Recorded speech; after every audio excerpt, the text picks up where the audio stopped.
All right, so why did you... that's my... You've done that we've one. already done that one. Look at this. We're already stuffing up.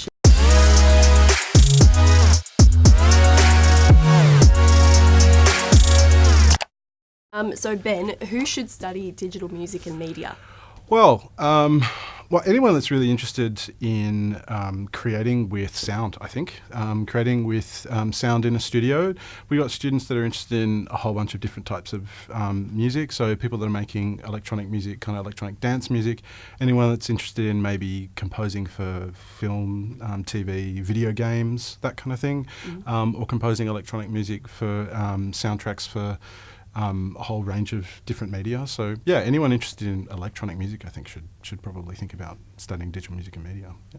So why did you choose the con? Why did you choose the con to study at? Well, I'd heard really good things about the conservatorium as a high school student.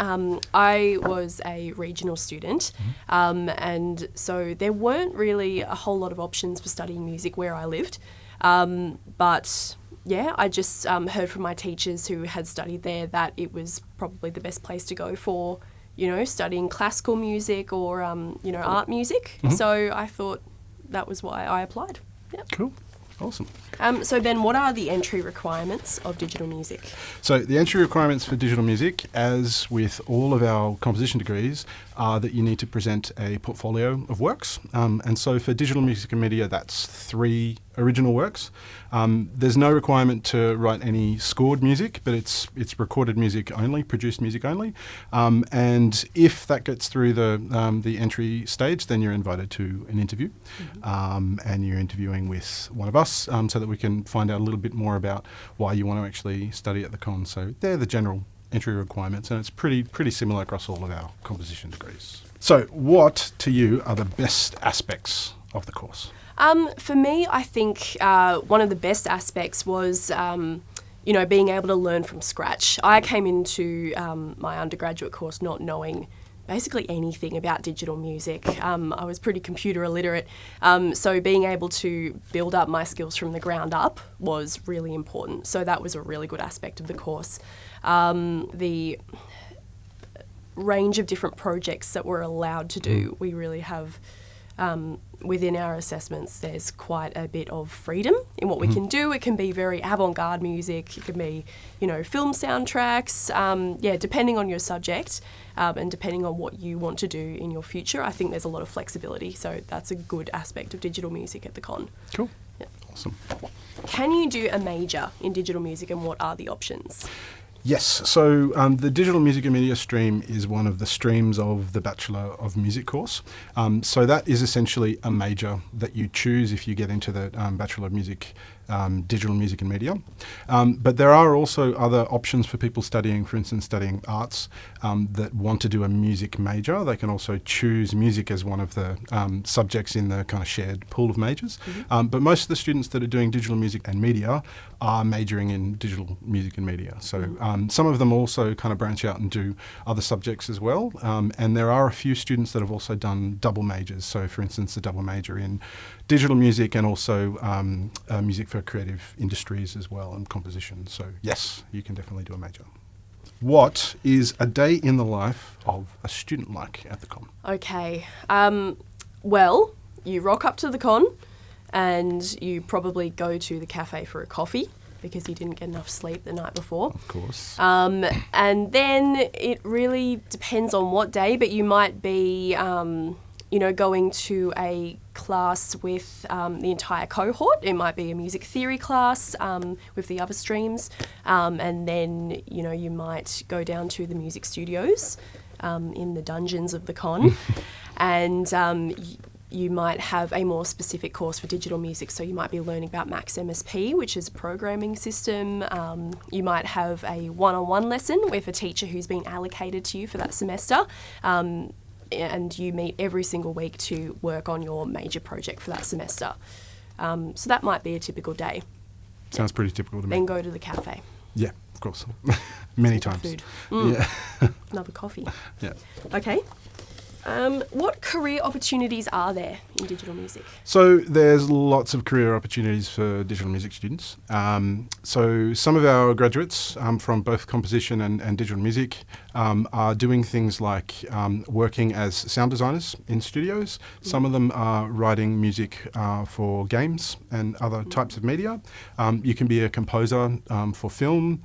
You might be doing kind of soundtrack design for a whole bunch of different media, plenty of options. I mean, I think a lot of the composers at the con kind of cut their teeth on many different skills whilst they're there, and when opportunities arise, they've got this skill set that allows them to work in a whole bunch of different areas. So definitely concert music, so people writing music for the stage, music for film, music for a whole bunch of different media, and also becoming an electronic musician, a producer in your own right. That's a career opportunity there as well. Yeah. So, yeah. What social opportunities have you had studying at the con? Okay, so the con obviously has its own pool of people. It's a different campus to the main campus of Sydney Uni. So there is the Conservatorium Students Association, which sort of takes care of all the students on our campus. But we're also part of the University of Sydney Union. So con students can join any group at University of Sydney. We have a ball, just like all the other faculties, very important. But also you pretty much find out everything that's on all of the campuses. So you're able to go to anything and, in terms of other social opportunities, there's a trivia night. There's obviously all of the classes, there's a potential to meet new people who aren't only in your course. You might be best friends with a trumpeter or, I don't know, a percussionist. So I'd say it's a pretty social place. Yeah, one of my best friends is an opera singer. Right. So, There you go. Okay, what are the con's industry connections like? The con's industry connections are pretty good. We have lots of our staff that are working regularly with a lot of arts organisations right throughout Australia, Sydney in particular. You yourself are actually working for an ensemble Yes. Offspring. Alexis works for a new music ensemble. We have a lot of connections with ensembles, a lot of connections with schools and universities overseas as well, and with studios and also a whole bunch of other arts organisations throughout Australia. So we do projects across a range of different areas with our industry partners, and yet all of our staff are working professionally as well as teaching and being academics as well. So, yeah. Okay. Tell us one thing that you wish you knew before you started studying at the con.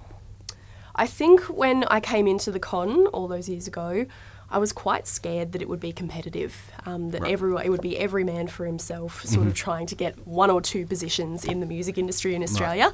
But I think I would have been much more relaxed if I'd known what a friendly place it is, how everyone supports each other, and everyone ends up doing completely different things because, you know, music and digital music is such a huge field now. There are so many avenues you can go down, and you'll really find your own niche. And the con really, you know, allows you to do that. So I think that would have been a really good thing to know. Cool. Yep. Awesome. Found that out There you very have it. quickly though. Yeah, great. Awesome. Are there any exchange opportunities? Yes, there are exchange opportunities. There are some of our students have done short-term exchanges with other university partners in Asia, in Europe, and in the US, as well as kind of semester-long exchanges. There's actually a digital music and media student that's currently done a short internship with a studio in LA just over the university break, so kind of no rest for the wicked. People finishing their semester and then going off and doing an industry placement exchange. So yes, there's definitely exchange opportunities. I've got a question here about whether you know anyone who lives on campus. Absolutely. I lived on campus, on the main campus of Sydney Uni for 3 years when I started my degree. I'm from the South Coast, so I didn't know anyone when I moved up to the Conservatorium.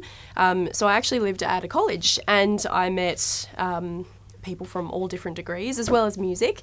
So some of my friendship group today still involves people from medicine, law, music, obviously, everything, science, what have you. So, yeah, I know a lot of people who live on campus, and a lot of people who live on campus actually go to the con because Yep. there are a lot of regional students. Yep. Yeah.